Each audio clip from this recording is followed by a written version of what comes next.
Napapansin ng isang ina na nangangayayat ang anak niyang lalaki. Kaya naman, pasikreto niya itong pinuntahan sa kanilang eskwelahan at sinundan. Ngunit ang kanyang nakita ay talaga namang hindi niya inaasahan. Talaga naman na kung sumukha lamang tayo babase, ay madali lamang tayo madadaya. Sa marami ng beses ng ating buhay, ay kung minsan hindi nabibigyan ng sapat na hustisya yung mga taong hindi naman kagandahan o kagwapuhan, at kung minsan pa nga ay nasisisi sila sa mga bagay na hindi naman nila ginawa. At sa katunayan yan, ang totoong kailangan lang naman nila ay kung paano dapat ratuin ang isang normal na tao, na kung saan ay may handang makinig sa kanila nang hindi sila hinuhusgahan. Pero paano kung ang taong nangangailangan ng pagkalinga at pakikinig sa kanyang mga problema ay sarili mong anak? Ito ang naranasan ng babaeng si Amber Franklin, na isang 44 na taong gulang na babae. Isa siyang economist at single mother ng 10 taong gulang niyang anak na lalaki na si Johnny. Ang asawa ni Amber ay si Arthur at isa naman itong electrician. Ang trabaho nito ay ang mag-maintain at mag-install ng mga electrical wiring para sa mga businesses o kahit na sinong individual na nangangailangan nito. Sa kasamang palad, sa kasagsagan ng pag-i-install niya, ay nagkaroon ng hindi inaasahang power surge na nagdulot para makuryente si Arthur habang hawak-hawak niya pa ang ilang mga wire. Namatay siya ng biglaan. Nang mamatay ang asawa niyang si Arthur, ay buntis noon si Amber sa nag-iisa na lang anak at talaga namang gumuho ang mundo niya. May mga pagkakataon noong nagbubuntis siya na iniisip niya kung ipapaampon niya na lang ba ang anak niya. Pakiramdam niya kasi ay hindi siya karapat-dapat at hindi siya magiging mabuting ina dahil nga wala na ang asawa niya sa kanyang tabi. Ngunit sa kabutihang palad naman, hindi nag-iisa ang babaeng si Amber. Andyan ang pamilya at mga kaibigan niya na tinulungan siya para malagpasan ang sakit ng pagkawala ng kanyang asawa, na kung saan ay mabagal man, ngunit ginawa nila ang lahat ng kanilang makakaya para sabihin at iparamdam kay Amber na magiging isa siyang mabuting ina. At yun nga ang nangyari. Di kalaunan ay tinanggap na ni Amber na kailangan niyang matutunan na magpatuloy sa buhay kahit na wala na ang kanyang asawa, kundi para na lamang sa kanyang anak, na kailangan siya higit sa kahit na sino man sa mundong ito. Naging isa siyang modelong ina para sa batang si Johnny at ginagawa niya ang lahat para maging masaya ulit. Sa kabila ng patuloy pa rin siyang ginagambala ng mga alaala ng namayapa niyang asawa. Kaya naman hindi niya maiwasan na tignan ng mga larawan nito at kausapin. Anak, tignan mo tong papa mo. Grabe, para kayong pinagbiyak na bunga. Sana lang nakita mo siya bago man lang siyang mawala. Mapagtatanto mo talaga na magkamukhang magkamukha kayo. Lalo na sa mga mata. Alam mo, kulay bugaw yung mga mata nun. Tapos pag titignan mong mabuti, parang mata mo. Kahit sinong tumitig, parang maliligaw ka na lang sa kalawakan. Napakaganda. Manang-mana ka sa kanya. Ito ang laging nababanggit ng babaeng si Amber sa iba't ibang okasyon sa tuwing kinakausap niya ang kanyang anak. Pansin na kasi ni Amber na tila ba kamukhang-kamukha na ng kanyang anak na si Johnny, ang kanyang ama, lalo na sa paglaki pa nito. Hindi lamang si Amber ang nakakapansin nito, kundi maging ang mga taong malapit sa kanilang buhay. Isang araw ay nalamon ng kuryosidad ng batang si Johnny. Mama, di ba po sabi niyo matalino si Papa?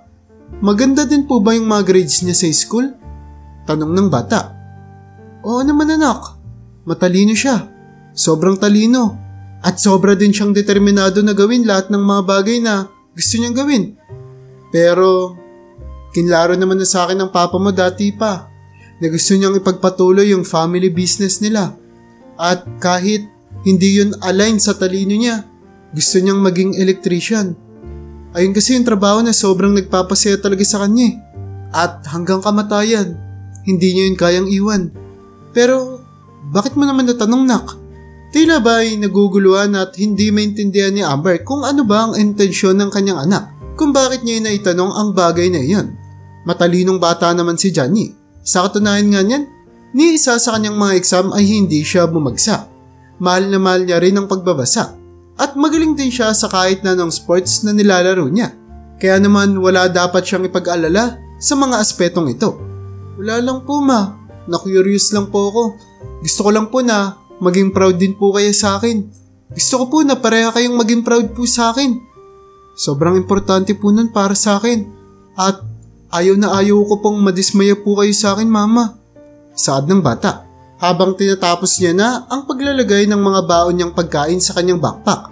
At pagkatapos ay humabol pa siya ng huling kagat sa kanyang tinapay. Una na po ako mama. O sige na, ingat ka. Magkita na lang tayo mamayang hapon. Galingan mo pa. Hinalika ng batang si Johnny ang kanyang nanay sa pisngi nito at tumakbo papunta sa school bus na kararating lamang sa tapat ng kanilang bahay. Tinitigan lamang ni Amber ang kanyang anak habang sumasakay at umuupo ito sa loob ng bus. Si Johnny ay nasa 10 taong gulang na. At talaga namang wala nang hihilingin pa ang babaeng si Amber sa kanyang anak. Proud na proud kasi siya sa kung paano ito lumalaki. Isa siyang responsableng bata. Malikot, masiyahin at talaga namang mabait sa lahat.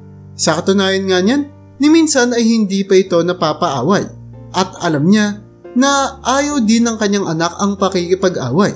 Ni minsan kasi ay hindi niya pa ito naririnig na tumaas ang boses. Kahit na nung mga pagkakataong nagagalit o naiinis na ang bata, hindi niya kailanman ito narinig. Mabuting bata kasi si Johnny at gustong gusto niyang may natutulungan na iba. Isang ugali na syempre ay namana niya rin sa kanyang tatay. Ngunit bilang isang ina ay natatakot si Amber na ang kabutihan at pagiging inosente ng kanyang anak na nagdudulot para maging isa siyang espesyal na bata ay baka magamit din laban sa kanya. Lalo na't iniisip ni Amber na madali lamang mauuto ang kanyang anak. Dahil sa pag-iisip nito ng nanay na si Amber, ay kung minsan ay nagiging overprotective na siya sa nag-iisa niyang anak. At kahit na alam naman ni Amber na sumusobra na siya, hindi niya mapigilan ang kanyang sarili. Amber, parang nagiging overprotective ka naman na sa anak mo.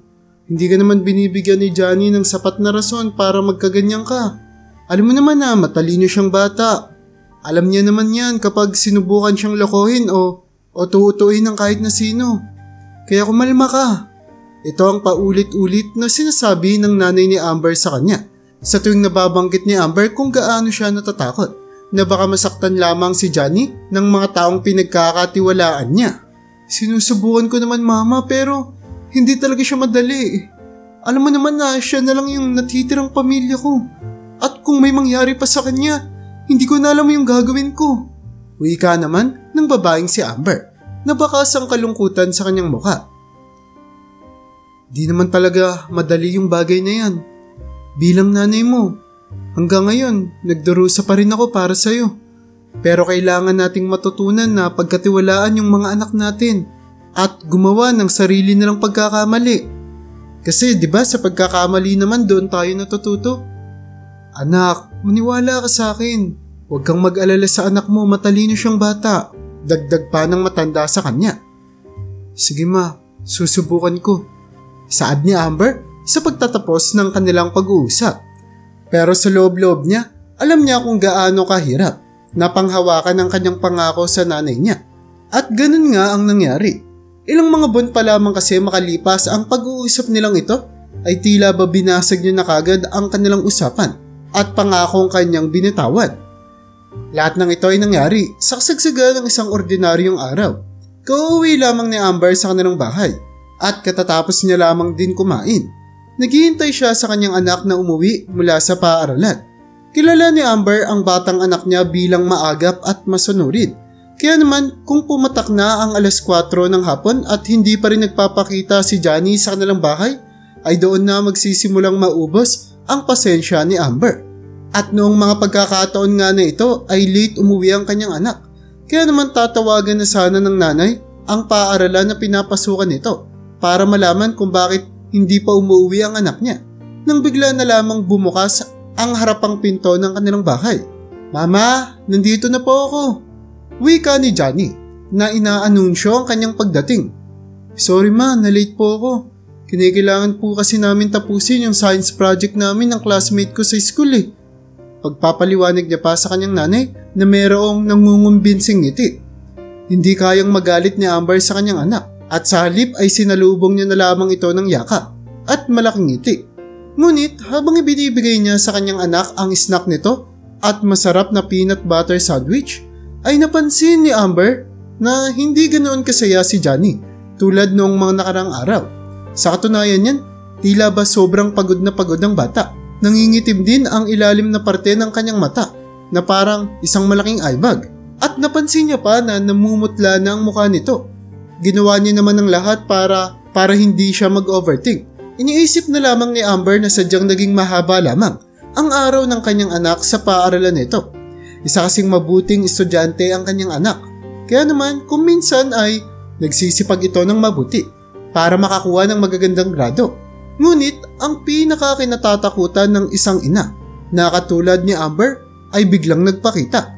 Nang hubarin kasi ni Johnny ang school t-shirt niya ay doon nakita ni Amber kung gaano kapayat ang kanyang anak.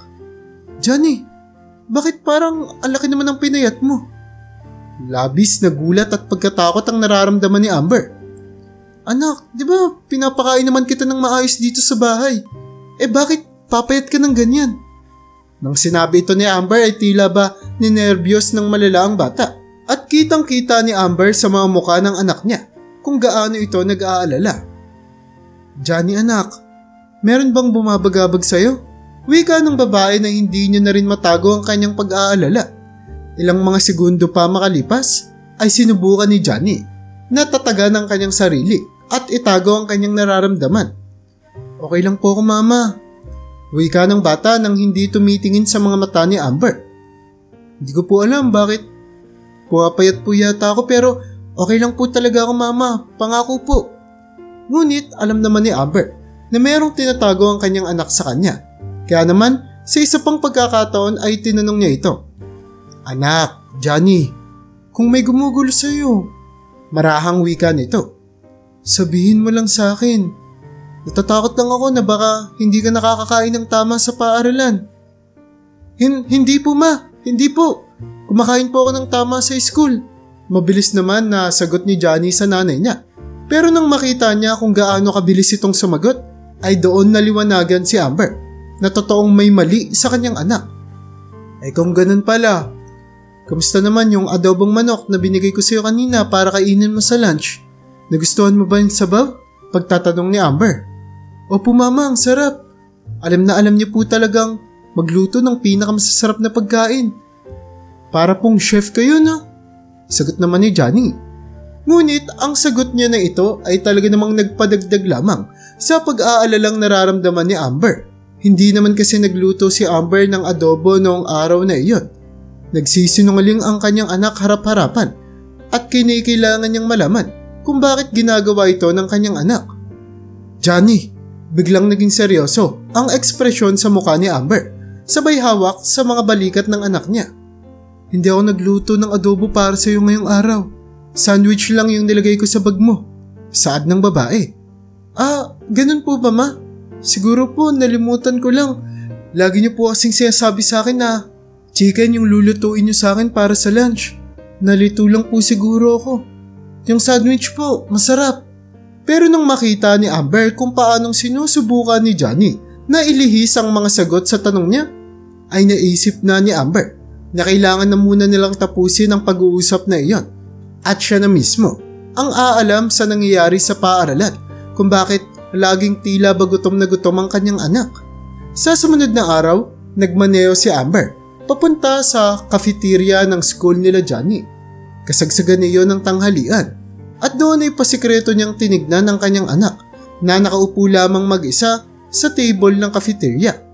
Nakita niya kung paanong nakatitig ang anak niya sa lunchbox niya. Maya-maya pa ay nasaksihan ng babaeng si Amber ang talaga namang hindi kapani-paniwala.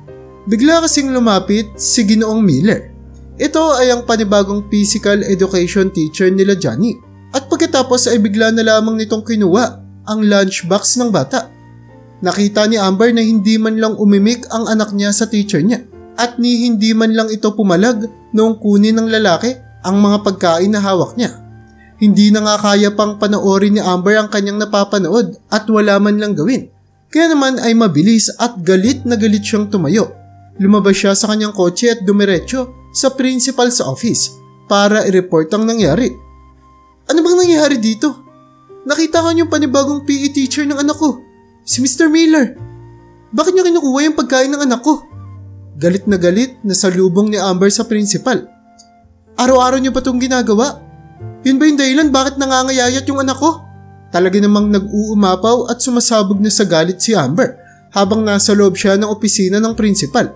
Ni hindi na nga siya kumatok sa pinto at dumiretso na lamang siya sa loob. Napatingin ang principal sa kanya na nanlalaki ang mga mata at hindi maintindihan kung ano ang mga nangyayari. Oh, Miss Amber, nandito po pala kayo. Totoo po ba yung mga sinasabi nyo? Pasensya na po kayo kung ayun yung nangyari. Wala po akong idea. Saad ng principal sa galit na si Amber. Mabilis niya ngang pinatawag ang PE teacher na si Mr. Miller. Kasama ang estudyante nito na si Johnny papunta sa kanilang office. Nang pumasok si Johnny sa loob ng opisina, ay laking gulat niya nang makitang naroroon ang nanay niya. Ma, ano pong ginagawa niyo dito? Agarang saad ng bata habang sinusubukan na maging kalmado. Johnny, sinabi sa akin ng mama mo na nakita niya daw si Mr. Miller na kinukuha yung pagkain mo. Pwede mo bang sabihin sa amin kung ano nangyayari? Pagsingit ng principal sa kanyang tanong. At nang mapagtanto niya na nahuli na nga siya, napagdesisyonan ni Johnny na maghugas kamay.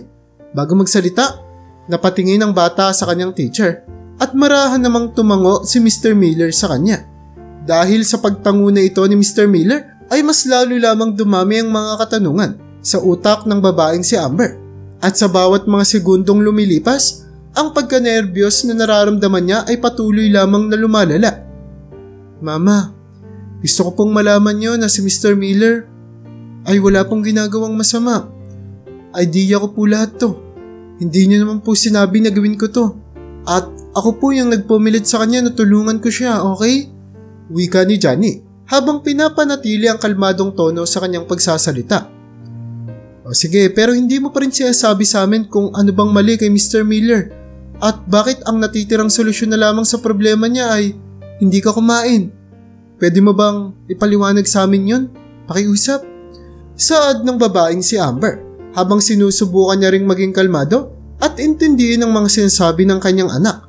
Pero sa mga pagkakataong ito ay hindi may tatanggi na nahihirapan na siya sa mga nangyayari. Pinaliwanag naman ni Johnny na isang hapon. Pagkatapos ng kanilang basketball practice ay napagdesisyonan niya na manatili sa gym ng isa pang oras para mag-practice mag-isa at para na rin ma-improve ang kanyang shooting. Habang si Mr. Miller naman na basketball coach din ng kanilang school na pinapasukan ng bata ay kinausap siya. Magpa-practice ka pa ba dito? Sige, okay lang naman pero bago ka umuwi, sabihan mo ako para malak natin yung gym. Bili ng teacher sa kanyang estudyante. At nang matapos na nga sa practice si Johnny, ay pumunta na siya sa opisina ni Mr. Miller at sasabihin niya na sana na pauwi na siya. Pero sa kanyang paglalakad ay narinig niya na may kung sinong umiiyak habang nakikipag-usap ito sa telepono. At doon ay nakita niya na ito pala ay si Mr. Miller.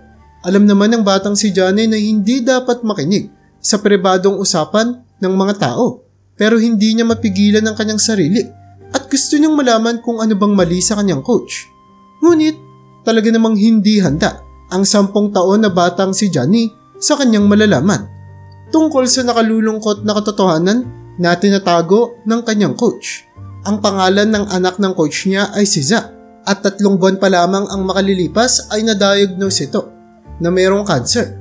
Bilang si Miller ay isang single father at ang tanging pinagkukuhanan lamang nito ng pera ay ang natatanggap niyang sahod bilang isang guro, ay imposible para sa kanya na ma-afford ang mga medical bills na kinikailangan ng anak niya sa gamutan nito.